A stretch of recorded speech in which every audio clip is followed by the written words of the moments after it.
Everybody, welcome back to the show. Ooh, let's fix that hair. Man, 2025 is doing my hair dirty. But you guys, we are back and I am answering some fitness and weight loss questions for you guys. I have 10 of them that I picked from questions that you guys asked me. And here we go. Let's crack through them. So number one, how can I boost my metabolism naturally through nutrition and exercise? Well, first off, we have to understand what those things are. So metabolism, how your body uses food and turns it into usable energy. Okay, so it's kind of like if you think about like plants and photosynthesis, how it uses sunlight and turns it into energy. I don't know if you guys are plant people, but I thought that would be a good parallel. No? Okay, whatever. All right, so that's literally the same thing, but for humans. So how we do that. That's all it is how we're using food and turning it into usable energy for your body. That's what metabolism is. So like, is that even the right thing that your question is? Not sure. We'll have to get back to you guys on that.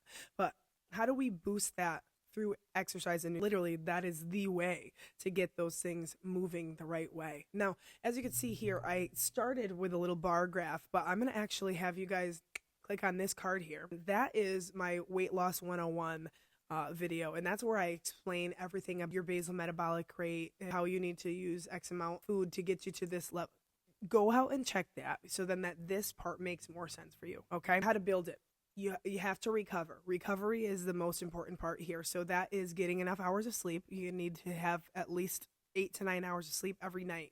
That's number one. That's going to keep our cortisol levels like leveled or down. And that is super important as far as this metabolism goes. I'm guessing it's probably metabolism in a weight loss sense. Now, secondly, another part of recovery is eating well. So eating well and hydration, we'll bundle those all together. You have to eat a specific amount for the body type that you have. So say you are 5'10", 220. You have to eat this amount, and that's called your basal metabolic rate. And that is the amount of calories that you have to take in order to be a vegetable. Okay, so that's not walking, talking, moving, filming a podcast, none of that. Okay, now that's just your baseline. Now, a lot of ladies, they will undereat and not even eat as much as you have to in order for your body to be doing its normal processes and hoping that you're going to lose weight that way. Actually, what that does, it sends you into literally a downward spiral of hormonal issues and just stop doing that. Please stop doing that, okay? Because that is literally why you guys are holding on to body fat. Body fat is your body's usable energy stores. All it is excess energy stores. So if you think about it in that way, I'm not putting enough gas in the car to even move. Why would you think that you're going to lose body fat? Doesn't make any sense. Scientifically, that is literally why you don't lose body fat. Now, obviously, then on top of that, the exercise part, we're trying to build and sustain muscle or retain muscle, whichever but having more metabolic tissue, like having more muscle, will help you burn fat faster and more effectively. And also, having more muscle will make it so that you don't get injured quickly. Okay, so that's literally how all of those things go together. Metabolism. Now, I called muscle a metabolic tissue, and all that means is it takes more energy to have muscle. So it takes more energy to have it, so that means you have to eat more in order to have it, so that you can then burn body fat more effectively.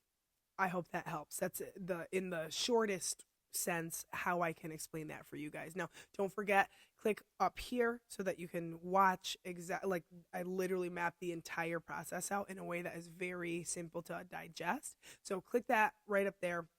That'll take you to my other video of how weight loss works like in the body. So check that out for me. Now, question 2. What are the best workouts for building glute strength and shape? That's cute. So how do I get a nice booty? Basically is what that means. So a lot of people think that you get a nice butt by doing squats, but actually squats are quad dominant exercise. So you want to do things like deadlifts, glute bridges. A lot of people do those hip thrusts, things like that. So anything that's going to focus on your hamstrings and your glutes, it's anything posterior chain. That one's an easy one. 3, how do I stay active on days when I don't feel like working out? I don't care if you don't feel like working out. That's literally the best answer there is, how do I stay active on days I don't feel like working out? You go work out and do what you can in whatever amount that you can, okay? So say you only have 20 minutes, you move for 20 minutes. It's very simple. It's not about feelings, it's about fact. And if the fact is that you want to have this outcome for your body or this outcome for your health, live a longer, happier life, then you got to take care of your vessel. And that's just that. Now, there are days where you probably are just tired. And really nice side effect of exercise is that it does wake you up. So go exercise. The answer is always probably going to be go do it anyway, unless you're injured or like it doesn't make sense for you to exercise. If it's like a recovery issue, then go ahead, take a day off. But most of the time, it's literally just because you don't want to get up and do it. Four, what is the best way to maintain muscle as I age? Oh my gosh, it's basically like what I just talked about in question 1. The best way to maintain it is by doing resistance exercise. So you have to do exercise that requires you to use weight. Also, make sure that you continue eating as much as you're supposed to. You need to eat protein. I'll say it that way. I was going to say you need to eat lean protein, but I'm just going to say you need to focus on protein and do resistance training. Super simple. Ooh, this is a great one. How can I improve my posture through exercise? Well, why we don't have great posture is because we don't practice using the muscles to keep things in line where they're supposed to be. So what's really nice about that is you can always start it. Okay, so what I would do, most people they are hunched forward this way, is you're going to need to start pulling. So instead of doing so much pushing exercise, you need to start pulling so that you can balance those two things out. And then you'll see your posture is going to start to correct itself, but it's something that you have to practice day to day. So not only do you have to do the corrective exercise to get your body back in line, but you also have to practice like while you're seated, make sure that your shoulder blades are nice and tight behind you. That's really more of like something to do day to day, but you can absolutely fix that through doing more pulling exercises or body pulls, horizontal pulls, if you will. What are the most effective ways to reduce stress with fitness? Just by doing it. Literally just by doing it. Your brain starts kicking out all these happy hormones when you're doing things, and especially if you're successful at doing them. So say you hit a big lift, or say you finally were able to hold a plank for X amount of time. Like that stuff makes you happy. You are feeling accomplished. It makes you feel more confident, blows that stress right out of the water. So to answer that, the most effective ways to do it is by doing it. Oh my gosh, look at that. There's a running theme here, you guys.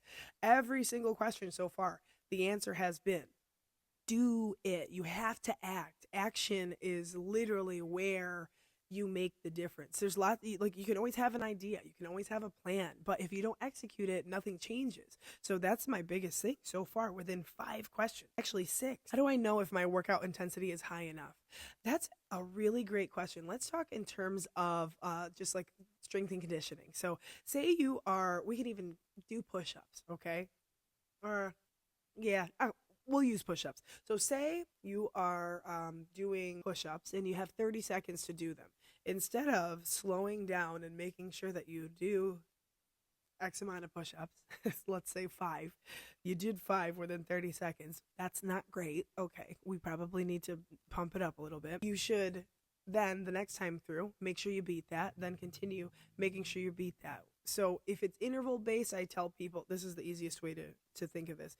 If it's interval based, I'll tell people, make sure that you get yourself tired within that 30 seconds. You should have to rest within that 30 seconds. Don't try to maintain throughout the 30 seconds.